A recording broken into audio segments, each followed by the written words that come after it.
How's it going, everybody? Pornography. That is going to be the majority of the topic for today's conversation with Victor Branco. This is his round 2 interview, and I wanted to have him on again to talk about this touchy, but I think very important topic matter and subject that needs to be hopefully the starting point of a lot of conversations. I believe that in a lot of ways, this is probably one of the most important podcasts I've ever recorded. And it gets real and raw, and just really happy to have the opportunity to record it, especially with someone like Victor over at Zone 2. He is starting an amazing company there, and if you want to check out that company, you can do so in the show notes. But I hope you enjoy this conversation, and just want to say, before it even starts, thank you, Victor, for allowing me to have the space with you to have this conversation. A bit sick, traveling and not sleeping. Coming back home. Yeah, no, in the States, New York was cold as hell. Mm, And we went to Boulder after that. The guys were also in Anaheim, so pretty intense trip. yeah. How long were you gone in total? I was gone for about 15 days. The guys here were gone for about 20 something days, Nice, man. It's a long trip. What was the almost what a were the month. Yeah, that's a long time. What were the goals that you placed for this trip? So we were meeting with some suppliers, some distributors, and some stores at the expo in Anaheim. It's called the Expo West. Yep, Um, the big one. some nutrition and something expo. It's very big, very very big. I went there last year, and I wanted my general manager for the US and my marketing manager also to see what the brands are doing, how stuff works in the US. Yeah, So I sent them there, and we also had a few meetings lined up there. From there, we met up in New York. We had like some activations, some samplings, and also some visit in some stores uh, for New York. We're going to use New York as like our running hub for yeah. distribution. We're going to work there mainly. And then we made a crazy 2-day trip to Boulder just to close some deals. We had to meet up with Trevor Foley. Then we met up with Holly Lawrence as well to sign her contract. And then a visit also to Matt Johnson and the feed to see how to basically to close a deal there with feed and get stuff shipped there to them. Yeah. So yeah, it was a quick, sort of long trip, but quick in terms of the bunch of things we Yeah, you're did. bouncing around a lot. Yeah. So and also the time difference also caught up to us because we're I think 1 hour. Where are you now? Are you California? I'm Pacific, yeah, in California. Yeah. So we're about I think 3 hours behind. What time is it there? It's 11 a.m. Yeah, or more. So it's 3 o'clock. So it's five hours behind.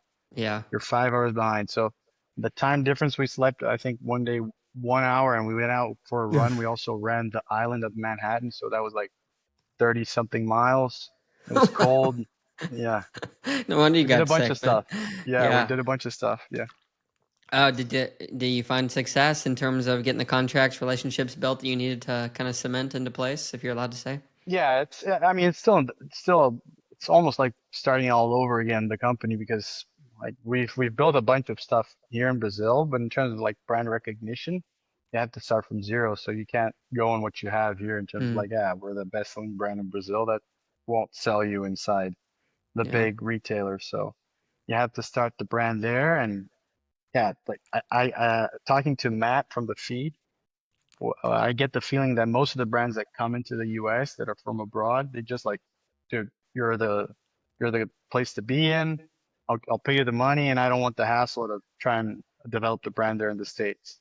But Mm, we want the hassle. We want to be there. We want to yeah. have contact with the people. So we were talking to Matt, like the deal that you have with these guys doesn't really apply to us because we're going to be pushing product. Like people are going to come looking for the product in your website different than the other brands that you have there and that you go fish in the European Union and whatever you have these like Enervit brands and more common European brands that he brings abroad from abroad. It's going to be a bit different. So we managed to convince him. So that was a good. a good part of it as well. Yeah, congrats, man. That's awesome. Well, first of all, just want to say thank you so much for making the time to come on a second time. I've been wanting to have this conversation a while. This has been one that's been on my radar for, I guess, since we booked it relatively soon after we had our first conversation. But I guess for those listening, I'll just preface the conversation really quick to say when we had our first conversation, I forget exactly how the topic was raised, but you mentioned that, in terms of just negative aspects of life, one of the things that had been a part of your life and then has since not become a part of your life anymore has been pornography.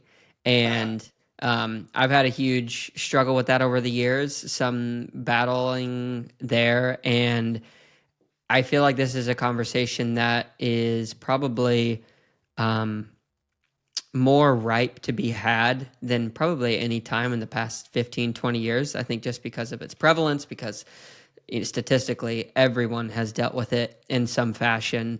I forget, it's in the 90-ish% in terms of like the number of males that struggle with it, and then it's climbing for females as well. So I just wanted to open up this space for us to kind of literally beat the horse to death, because I think it Let's should be do it. beat. Let's go And for it. yeah, just I guess the first place I'd love to open up with is just when I bring up the topic of pornography, for you, what does that invoke in you? Like what kind of stories come to mind? What kind of battles?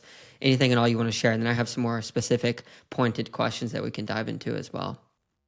Yeah, man. I think it's a tough one because it's sort of like ambivalent as what you learn of being a man, at least Mm, from the 90s of how I grew up. Like this is how you become a man. You have to have your Playboy.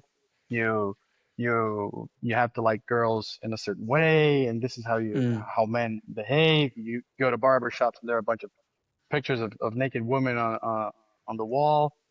And I grew up around that because here in Brazil we have like these sort of like country clubs. It's more common here and it's more popular to more people have access to it.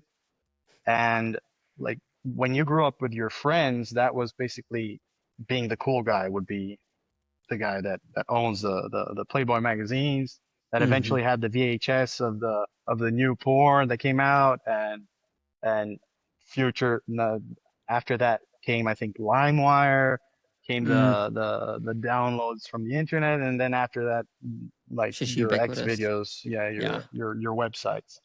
So yeah, it was sort of like a rite of passage. And here in Brazil it goes even a step further. I think in the States it's more common here in Brazil for you to lose your virginity at Mm. a sort of whorehouse.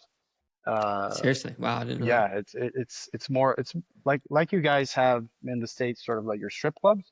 It's the Hmm. same thing here, but you buy you buy sex. You don't buy So dance. it's legal in Brazil. It's legal. Okay. It's borderline, but Gray you have it area. everywhere. You have it in every city here in Brazil, Wow. Cool. and it's sort of the same thing as becoming a man in terms of you masturbate, you see pornography, you have all that kind of stuff.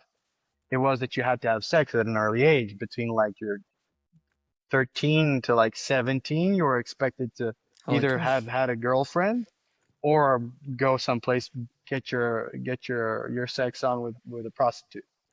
Wow. And that re that was something that really conflicted me with my religious life, especially because um, I always had a sort of connection with religion at some point in my life, be it from a very early age or like I had different points of connection. So when I was younger, this wasn't a real big problem, but I always had like my parents more as more of guides in terms of religion.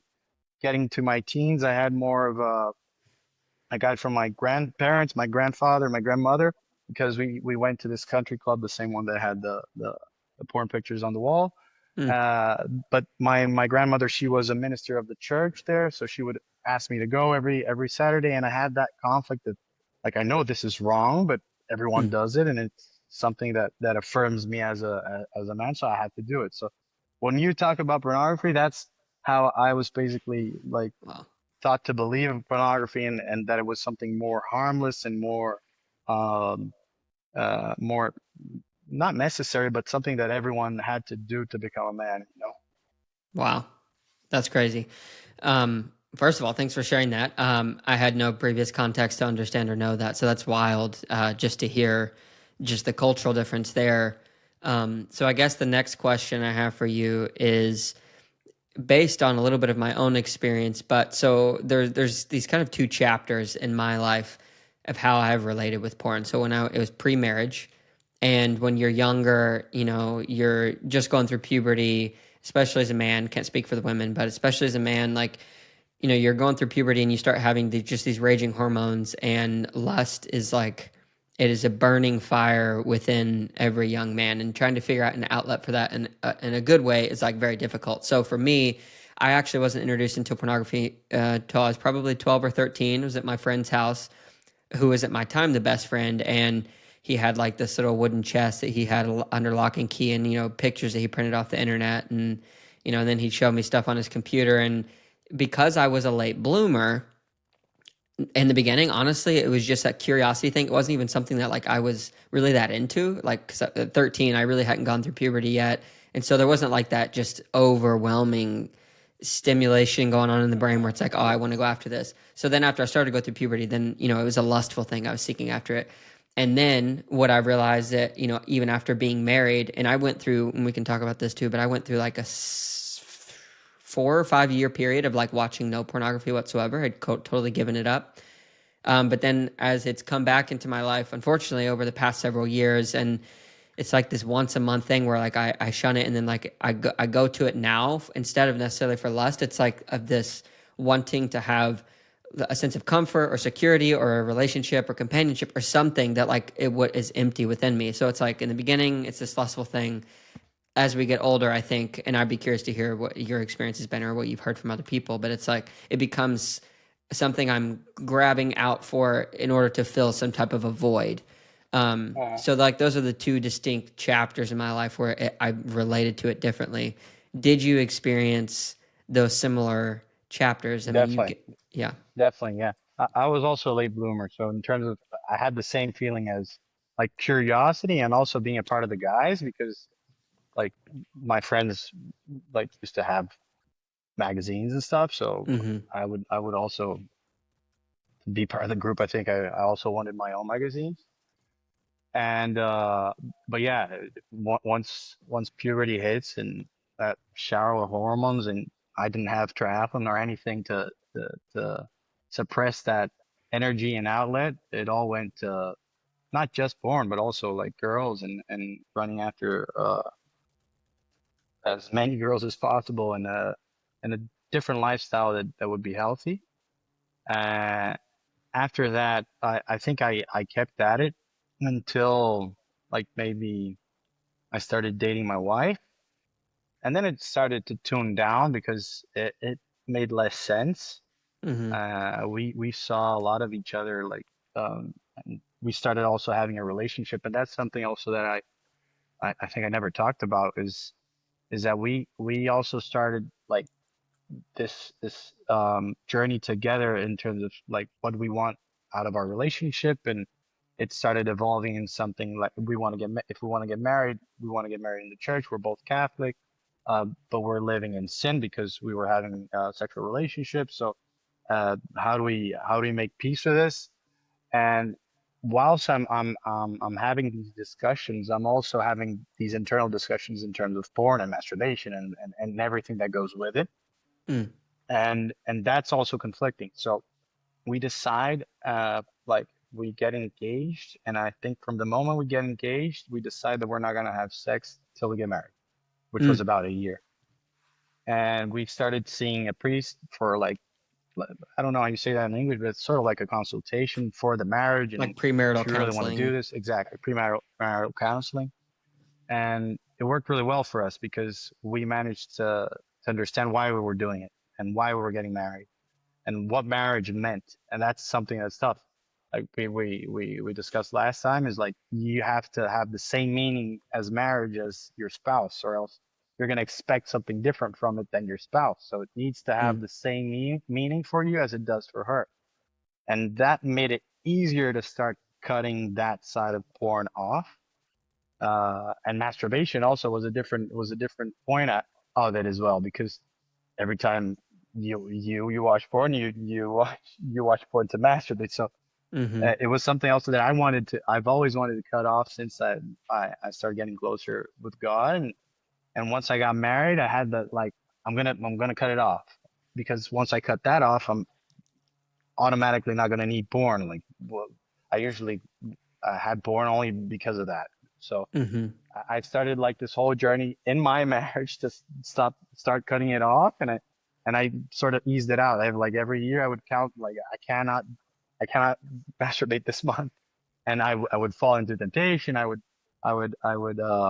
would falter, but eventually I got to a point where I was able to control myself, like, completely. So nowadays Mm, I never masturbate. I never watch porn, and it's not something that it's hard. I hear myself saying it, and I have like a Bible studies group, which are guys my age, mm-hmm. and I told them this, like, last year, and they were like, "Are you crazy, man? How can you, like?" And I'm like, Just I know cold it turkey. seems crazy nowadays, but it's not as hard as it seems once you're married. Like I have a married life, so it's not like I'm celibate, which would be tough as well. But Mm, once you start getting rid of it, you start understanding also why it's so bad for you, like why it's mm. bad for you, and obviously the industry, that the people that it affects. So that's a bit of the journey in terms The of arc. pornography, that I lived through. Yeah. So I think for anybody who doesn't have a religious context, it becomes a bit more difficult for the Definitely, yeah. mindset conclusion to be settled on this is wrong. So I would love to hear on the topic of like masturbation, pornography, infidelity. Why is it wrong? Mhm. Uh, I wouldn't even say just religion. Okay, I think it's easier for religion, because basically you get your rules. Like, you can't do that, Yeah, and it's it's pointed out. it's Yeah, set in sure. stone, and you're not supposed to do it, because it's bad for you. It's bad for your soul. So, and you believe that, and obviously there's an explanation to it. But if you look at it from a practical standpoint, it's obviously not healthy. It's something that you're watching people do, and and it stimulates a part of you that you're looking at someone else to get pleasure, whilst you Mm, have your wife, or whilst you have your girlfriend, and you feel like, and you don't need religion for that. You feel like you're cheating every time you do that, mm, because you're getting pleasure from someplace else. And what religion basically said is that you are cheating on your girlfriend every time that you do that. You're cheating on your wife every time that you do that. And to live in a lie is something that destroys you and makes you look at yourself, uh, as a worse person, as someone that's not worthy of love, and other stuff. So every time you fall into that, it's like a negative circle that you keep mm-hmm. doing it, and you keep doing it to search for some pleasure, and it also all it's like a drug. So why do people get high on cocaine, or on crack? It's because once they do it, it's the best feeling ever. But 2 seconds after that, or Yeah, the I don't know, shame. 10 minutes Yeah, after yeah. that, they feel like shit. So Mm-hmm. uh, it's the same sort of concept, and it breaks something inside of you as well. And that's more coming more from a religious standpoint, but it's this sacredness that we have, that is our body, our temple, that we're basically, uh, not only are we're throwing away our sacredness, but we're also throwing away the sacredness of people that are doing the act on a video, or whatever. So it makes us more like animals, and less like Mm. humans. One of the most thought-provoking arguments or proposals of thought that I've heard most recently, I think it was by Jordan Peterson, but it's been, and if you know who he is or not, Yeah, yeah, I'm yeah, not sure. definitely.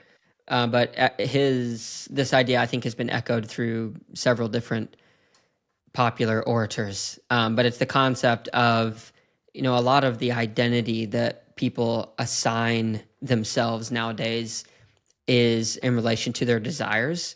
So, not to pick on any particular group, but if I'm like, if I have a same sex attraction, well, I'm gay. Well, like my identity's wrapped up in that, or I'm whatever, you can attribute to that. But a lot of them have to do with like sexual orientation, which is like the very base need or desire. And if we if we identify ourselves with our base desires, then like, okay, well, what, That's gonna if I go, control us. yeah, it's going to control us. And you go down any of those paths. And what's even blows my mind even more with like the stuff like the Diddy conversation, or a lot of these people that are into just the most horrific forms of sexual manipulation of others, even underage. It's like if I was ever in a place, I would be concerned if I was ever in a place where I had the unlimited money and connections and could get anything I want with no check or balance. Because really, in a lot of ways, for example, like being poorer or having less economic availability, you have these checks and balances to kind of put force against a lot of those base desires. Because I really truly believe, I told my wife this before we were dating, I was like, I think that like the core of 90% of all the problems in the world is actually pornography or like sexual promiscuity. Because you start to go down any of those paths and you're always seeking the next high. And you see it with drug addicts very plainly because it's out in the open. You're always seeking the next high, and then like you're willing to steal for it, and then you're willing to kill for it, and then you're willing to do anything you can to get that high. And I think it's the same way for sexual things, which is like, I watched, I don't know if you know who Ted Bundy is. Yeah, yeah. Have you seen his His testimony? Netflix. Yeah, where he had that. Well, so yeah, there's that, but he had this actual interview.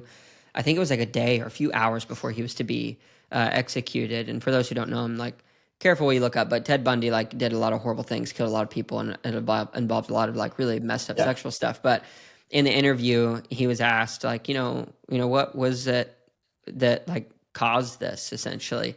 And he went down the path where he's like, well, I came from a normal family, had loving parents, went to a good school. But when I was young, I found pornography, and then I started to seek the next extreme thing, and the next extreme thing, and the next extreme thing, until he was like essentially killing people and raping them, to find that high, to where it would like completely disassociate. And he would turn into like a completely different person. So I'm of the belief that really, like pornography, sexual addiction is the root of many forms of evil and sin, and it's just crazy. But my question, I guess, I want to shift the topic slightly, is because this is something that I learned, that I wish someone would have given me context for prior to being married. So pre-marriage, we've all experienced lust. It burns hot. It burns fast. It's like throwing gasoline on flames. It's just like, boom, and then it's gone in a second. And then after getting married, that sexual experience was totally different, because this person that I and me and my wife, we decided not to have sex before marriage as well, and um, came close a few times to breaking that oath, but we kept that. And then after getting married, sex became like this slow burn, and there's no shame attached, and not to be like overly graphic, but like after orgasm or after that climax, you don't feel that sense of shame. You feel that connection, that oneness with that partner. And so like the comparing and contrasting for me between like a pornography experience and like being married and being with someone, like those were two totally different fires that I like did not know existed. And for some people, if they go into marriage or any relationship, even, let's just throw marriage outside for a second, and you're expecting to have that same level of fire, if you truly love that person, it's not going to be there. And I wanted to tell people like that's actually okay. I think that's normal. And I don't know if you had a similar Yeah, experience. definitely, definitely. Yeah. It's you should expect it because Mm-hmm. uh, it eventually it's not that it dies down or anything. It's just that it's different, and it's I think it's more beautiful. I look at it as Mm-hmm. something, um, and I heard someone say this the other day, and it not only sex, but in terms of love, um, like the love that you have for that your parents have for you, Mm. it's something that you never earned. It's something that they'll give you regardless what you're doing, how high you are, how low you are, Mm. how pretty you are. Mm-hmm. And the love that you give your kids is the same. Like you never ask for anything in return. It's just like you'll love them no matter what. But the love that you have for your spouse, it's different because it's something that You it's choose not to give. it's not something that you have naturally. It's something that you have to decide every day.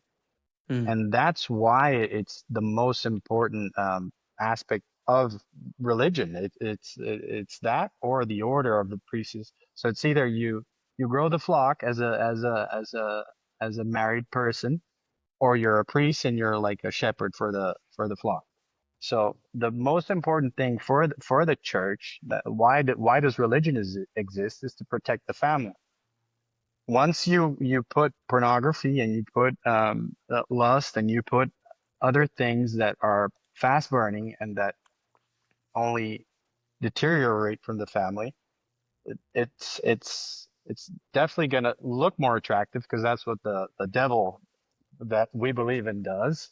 It makes it mm-hmm, look attractive, but it's not going to last long. So it's empty, man. That's mm, the description of hell is emptiness. It's not that, not only that it burns flames, but it burns. It's a sensation of burning because it's empty.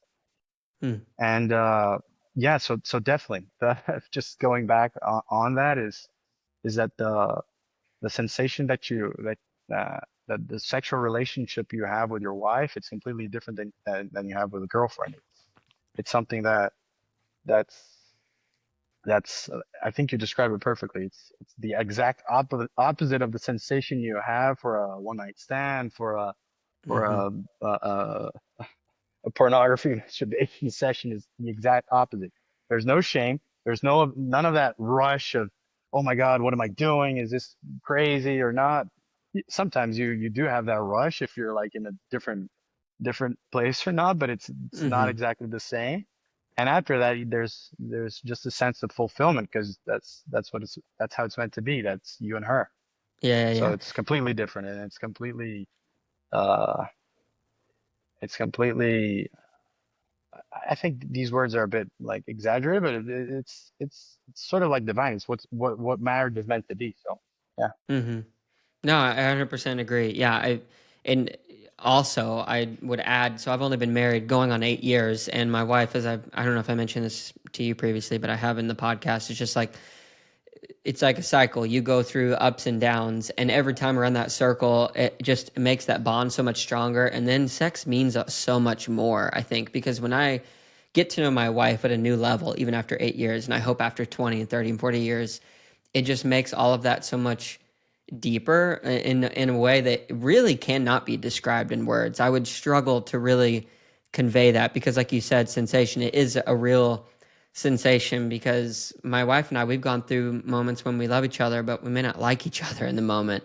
And like, I mean, just to be completely real, like 4 or 5 days ago, man, I was having such a down moment just with myself. And I was like, hun, like, I don't know why, like, I get attracted to other women and I don't like this. And, I let my mind go around. And my wife is the most forgiving and gracious person and the most understanding person when it comes to any type of sexual sin in a way that I almost wish she would get mad at me at sometimes, but she's like just so forgiving.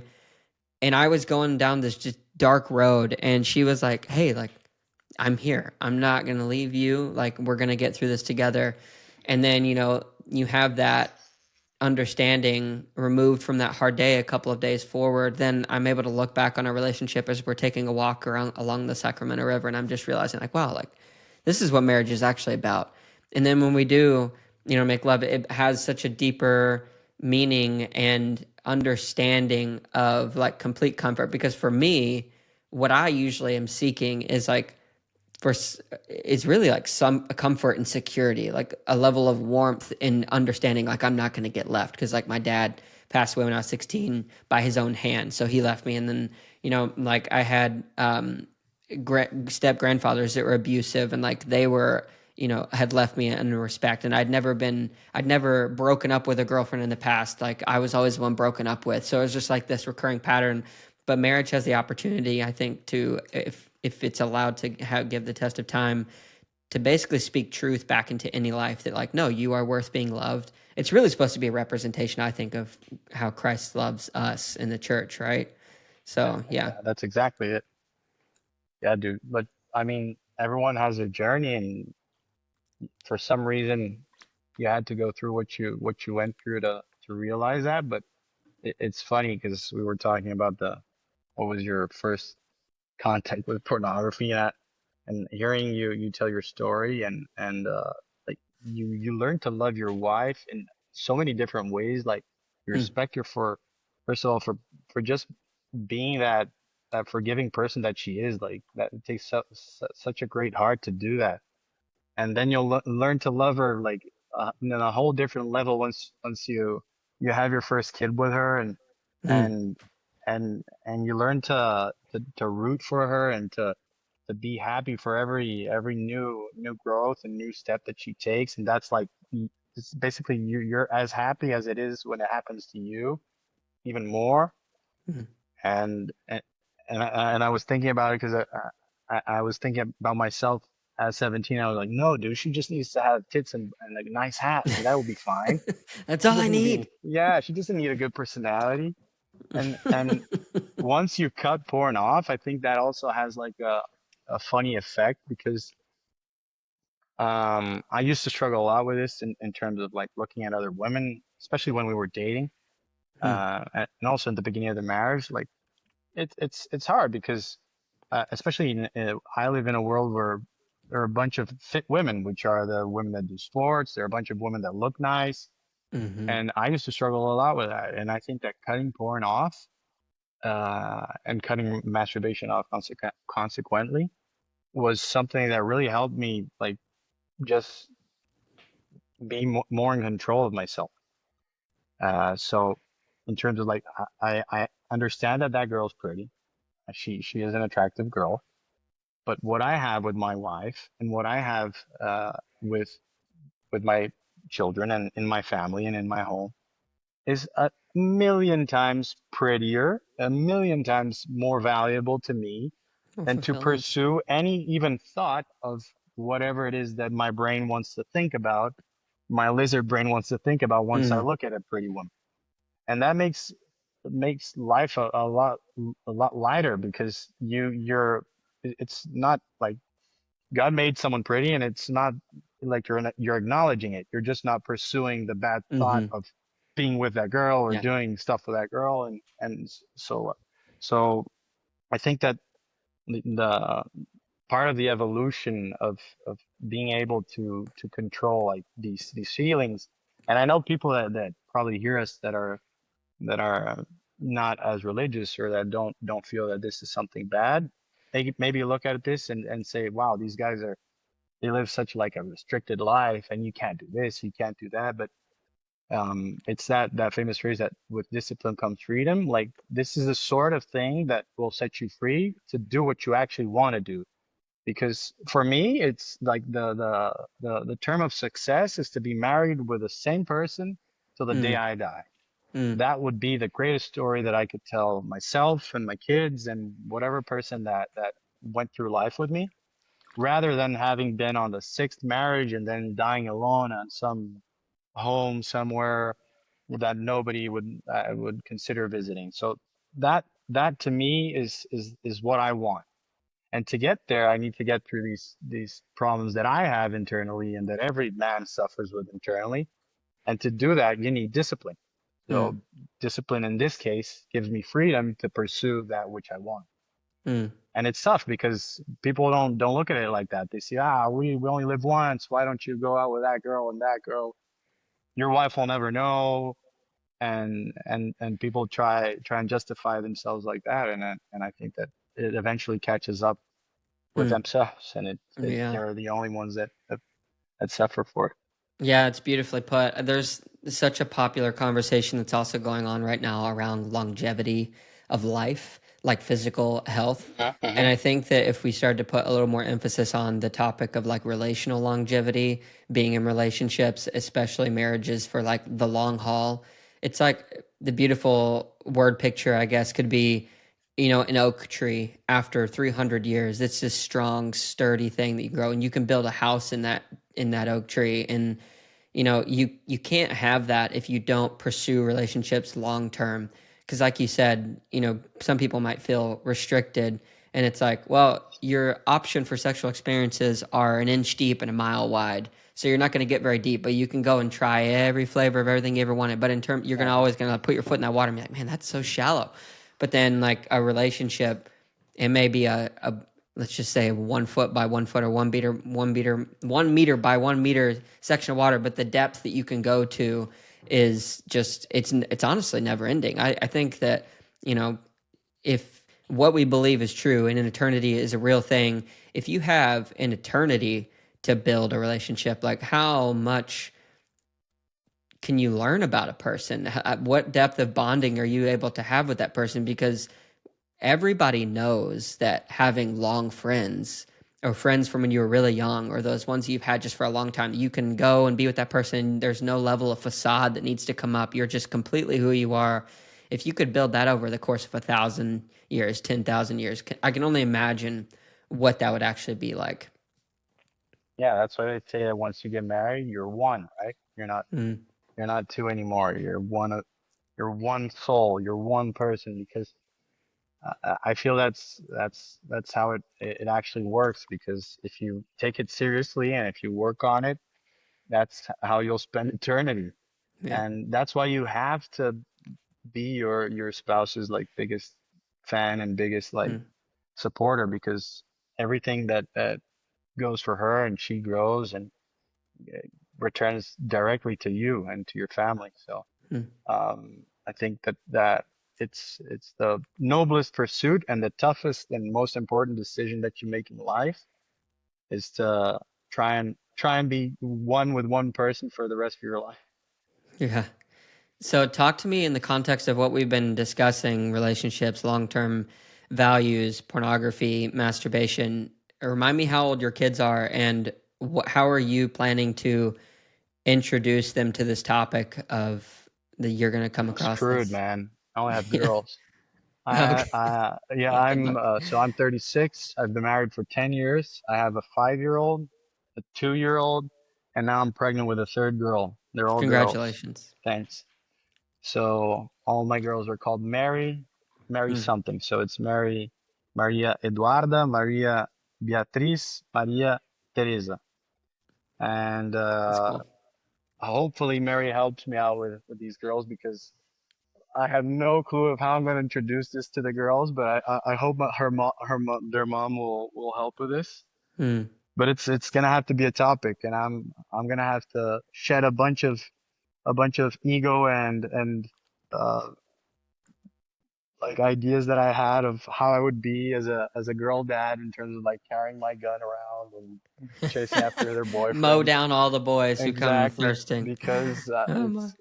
I know it's tough, but like you want them to have like a healthy relationship because once you're gone, that's who they're gonna be with. So it has to be a topic like this world exists and how I would introduce it. Like if I could like think of it right now, I think is basically how we're talking about it is that you're gonna be exposed to it.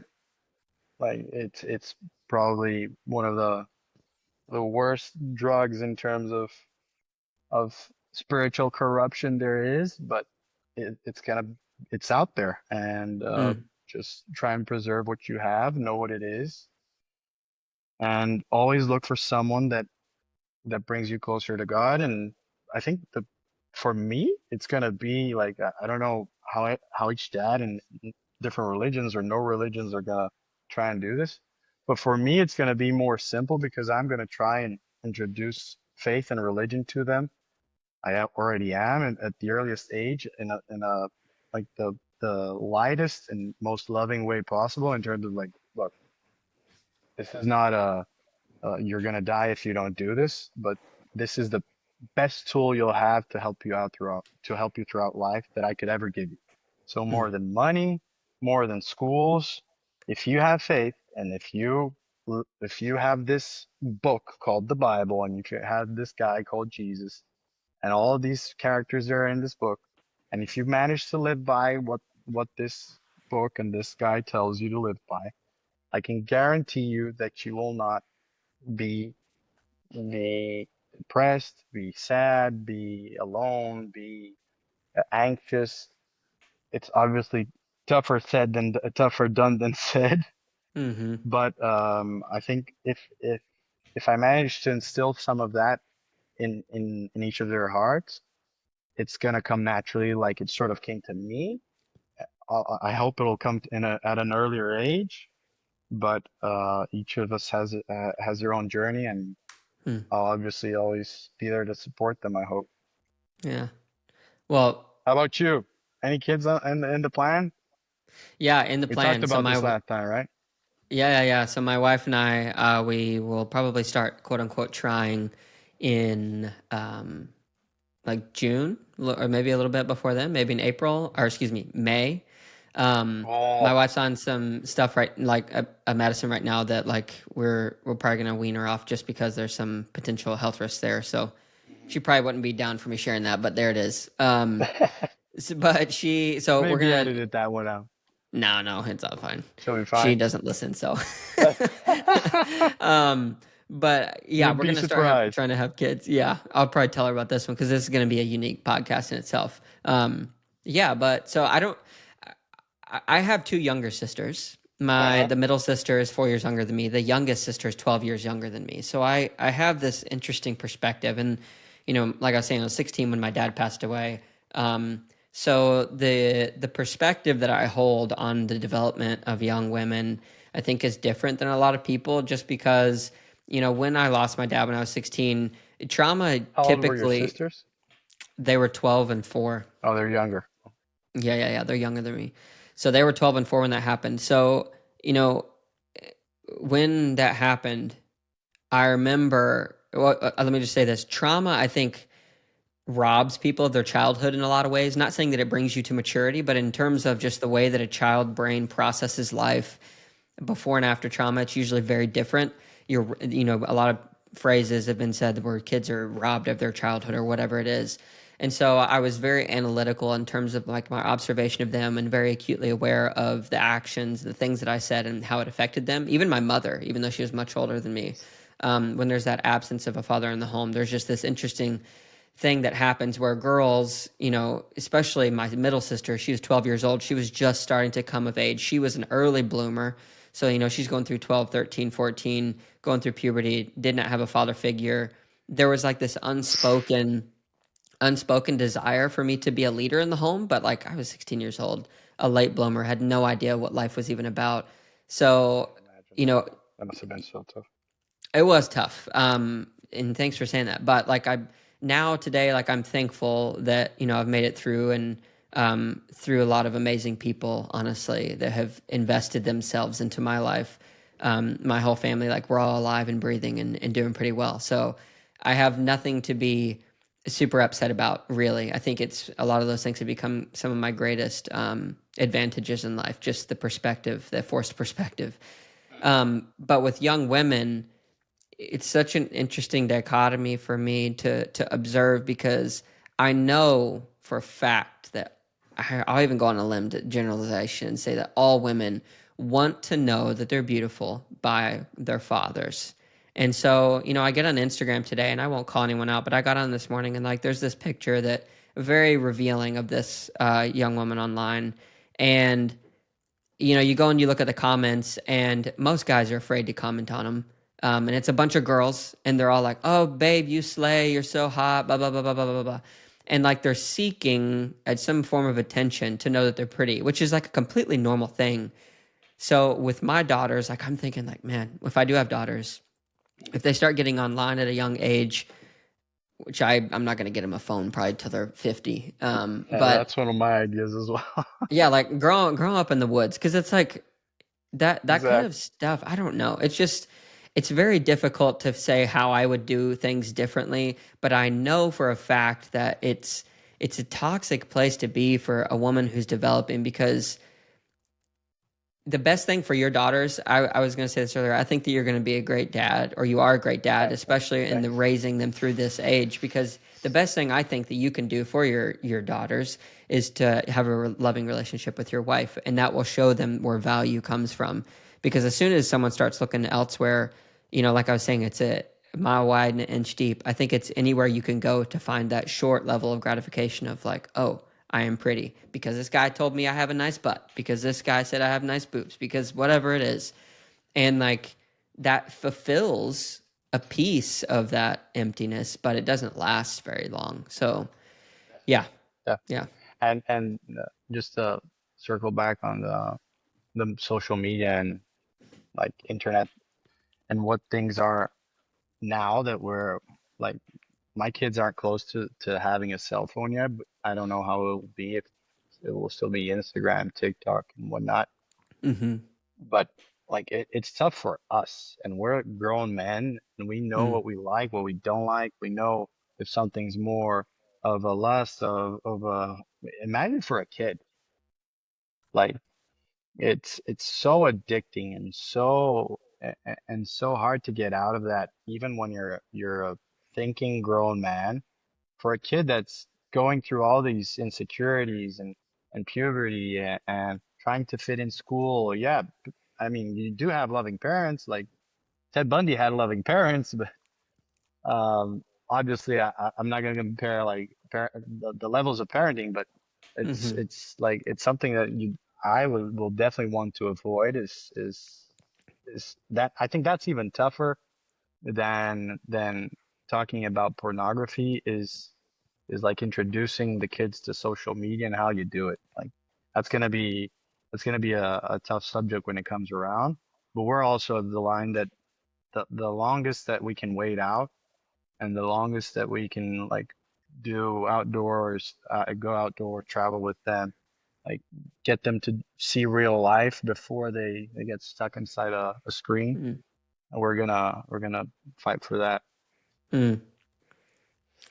Yeah, I was trying to think of like some way to compare it to some other form of food or a tool in life that we use to like, because it really it is a tool, and it's become very much a business tool, and it's also become a method of communication. But using it in the correct way, whatever that is like it's very difficult to parse out, because everybody, it's like multiple people could go and post the same thing for three. If there's three people, they post the same thing three different times, but their motivations can be completely different. And some of them are Hmm. healthy and some of them are not. And it affects everybody on the other side of that who's receiving whatever that post is. It affects them in a different way. I think it would be so fascinating to know, to actually see, not in numbers of engagement, not in numbers of clicks or views or likes, but what is the impact that we actually have in another person's life by what we post.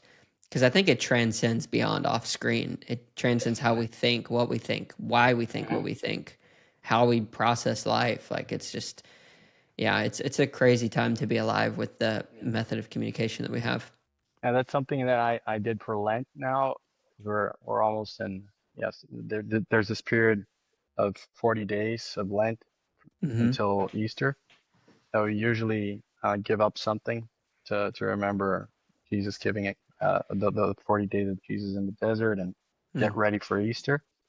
And I usually do something like, oh, I'm gonna get rid of coffee, gonna get rid of something, gonna not eat a, a meal on the Fridays, gonna so then this year I took off social media. Last year, in my social media, I had like a purpose of opening the question box and answering religious questions for people that are not religious at all that follow me. Hmm. And this year I was like, okay, so um, I'm getting too into the Instagram thing. I'm gonna cut off social media for a while. So I cut off because we use a bunch of social media for the company. So I cut off only my personal social media accounts, and it Hmm. helps. It helps with a bunch of things, and it helps you to reorganize what you need that platform for, what how you position yourself there, and what why you post what you post or why you follow who you follow and Mm. be more purposeful with that because it is a very powerful tool, but if you don't use it well, it's going to take control of you. So it's also one of the probably biggest propagators of pornography as well nowadays is social media and Mm. the pay platforms. What do you call it? And Pornhub, all OnlyFans. that stuff. Yeah. Yeah, Oh, OnlyFans, OnlyFans. kind of Yeah. things. Yeah. Yeah. Yeah.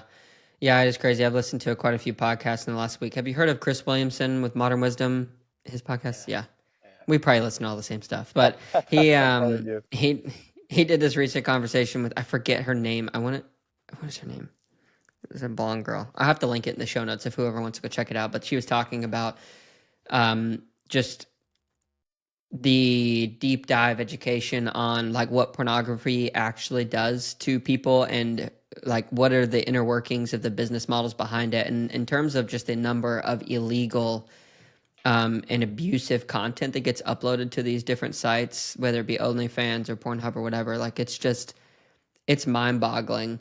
So for me, in the combating of like going down that road, I just remind myself of Freya, just, India? No. yeah, it may have been her. I think it is. Is she brown haired? There was two girls. One was blonde, and she was talking about like young women and their mindsets, and there was some overlap there. And then the other girl was like who was talking specifically on the topic of pornography and ridding these sites of all of this horrendous content that gets uploaded, like where people are This year being or last physically year? abused. No, it was this year. It was like a couple of weeks ago. I'll link them in the show notes for sure.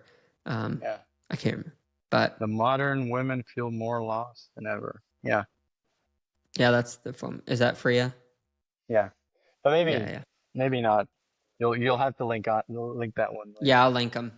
But it was a humble and sobering thought, and like the longevity of someone who works in that industry too. It's like I think the average is like 36 months, and I've watched a few podcasts of these women who have been in that industry and then come out of it, and just hearing some of their stories, it's like, and I've supported that. Like it's just disgusting to know, like that, the view counts and whatnot. And what's really gross is behind all of this, it's like a bunch of dudes, man, that run this industry. They're like modern day pimps. They go around and that's what they do. And it's all about money and power at the end of the day. And it's just like, man, like I wish that stuff, if I was to ever get into an illegal activity, I would figure out where the servers are that house all of this pornography stuff and just cut the cables and Oh blow yeah, it out. yeah. Blow it up, like for real. A couple strategic missiles, because really, like it's the downfall of society in so many ways. If dudes get offline and start thinking about what it means to be a good dad and staying with someone and loving your children, like that's how you fix a lot of the political issues, man. It's like go back to the root of civilization and society. It's the family unit. And as soon as you throw that on the burner and you just fry it until it's nothing left, it just becomes warped. Have you ever left like a frying pan or a pot on the stove too long and Yeah, everything evaporates and then you like warp the metal? Like that's literally our life. Crazy. exactly. Yeah. Exactly. Dude, I that's so love funny. analogies. Yeah, that's true. That's true. But I mean, going back to your theory that it's the root of all that the downfall of society, I think that you're onto it because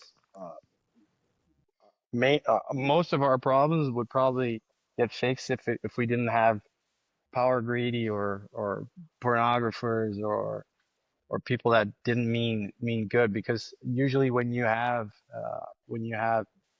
families, when you have people that look at it for their kid, that are looking out for their kids, that are looking out for good, that are trying to develop these long-term relationships, that aren't looking at these these short-term crazy lustful ideas of P Diddy or whatever pornography and things that all lead to money and power.